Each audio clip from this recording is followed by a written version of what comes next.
Je profite donc de votre antenne pour saluer les populations de Bandiagara et de Bankas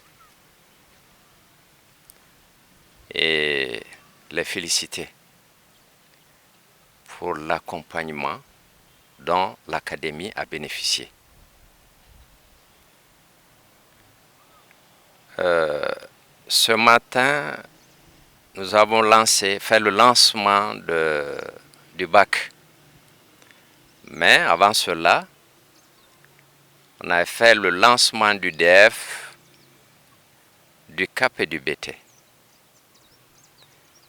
C'est le lieu de reconnaître que les 3 examens précédents se sont déroulés dans de très bonnes conditions, malgré la jeunesse de cette académie. Les épreuves se sont déroulées sans anicroche. Tout s'est bien déroulé. Les candidats, pour la plupart des cas, étaient présents, les surveillants, les présidents de centre. Et nous n'avons constaté aucune anomalie à ce niveau. Ce matin, c'est le bac. J'ai fait le tour des centres. Et pour le moment, à l'instant où je vous parle, tout se passe bien. Et je crois que cette fois-ci, les gens sont devenus plus vigilants. J'ai constaté qu'à Bandiagara, tout le monde a pris cet examen au sérieux. Il y a une prise de conscience. Et la population voudrait que ces examens soient des examens propres. Et ça, nous l'avons constaté lors de la rencontre préparatoire avec les différents partenaires. Au cours des entretiens, on se rend compte que tout le monde semble être interpellé parce que les gens sont un peu agacés par le bas niveau des élèves. Et cette situation-là interpelle tout le monde. Donc je crois qu'aujourd'hui, il y a une prise de conscience qu'il faut saluer. Il s'agit pour nous, donc, de renforcer, de sensibiliser pour que cette prise de conscience soit pérenne. Et c'est ce combat-là que nous sommes en train de mener. Donc, pour le bac, nous venons de démarrer et il n'y a aucun problème. Nous pensons qu'avec cet engagement des populations, des autorités politiques, administratives, nous allons pouvoir, cette année, en tout cas à Bandiagara, organiser des examens crédibles, sincères et honnêtes. Inch'Allah, si Dieu nous accompagne, tout ira bien. Et pour le moment, tout se passe bien. Bon, donc, le message, d'abord, les candidats, je voudrais leur adresser un message, leur demander vraiment de respecter le règlement des examens.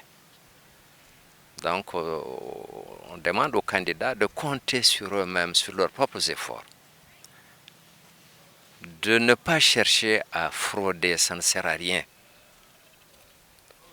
C'est l'effort, c'est le travail qui paye, et non la tricherie. La tricherie ne nous amène pas loin. Donc j'invite nos enfants à être honnêtes dans le travail. Maintenant, les parents d'élèves, nous leur demandons aussi d'être plus vigilants, d'encadrer les enfants et de les ramener vers l'honnêteté, vers la sincérité. Et je crois que ce qu'on a constaté, c'est que cette année, il n'y a pas eu de regroupement autour des salles. Les parents sont absents, ils ne sont pas venus envahir les salles. Donc ça, c'est une bonne chose, c'est un bon signe. Ça veut dire que les parents ont pris conscience et laissent les enfants vraiment travailler honnêtement et correctement. Bon, les surveillants, nous allons leur demander beaucoup plus de vigilance. Bon, tout n'est pas parfait au niveau de la surveillance. On sent souvent un peu de légèreté.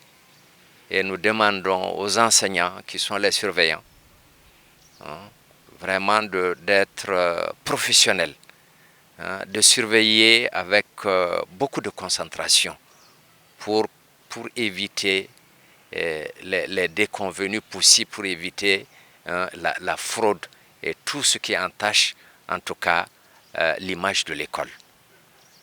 Donc moi je pense que si nous, enseignants, surveillants en salle, si nous nous concentrons, si nous devenions très vigilants, on peut circonscrire, on peut bouter hors la fraude. Donc je pense que les enseignants, les surveillants sont au bout et à la fin de ce processus-là. Donc je leur demande encore de continuer à redoubler de vigilance. Bon, par rapport aux autorités, les autorités politiques, les élus, les comités de gestion, nous demandons leur accompagnement qui n'a pas fait défaut cette fois-ci. Donc, pour finir, j'appelle tout le monde,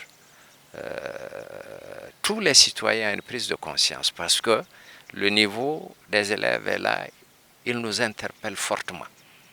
Ça veut dire qu'il faut un changement, obligatoirement. Il faut que nous changions de comportement et que nos enfants changent de comportement pour faire du bon travail et avoir un bon résultat, car seul le bon résultat paye. Donc, je vous remercie pour cet entretien et je remercie beaucoup la population de Bandiagara et de Bankas pour leur accompagnement durant ces examens. Merci bien.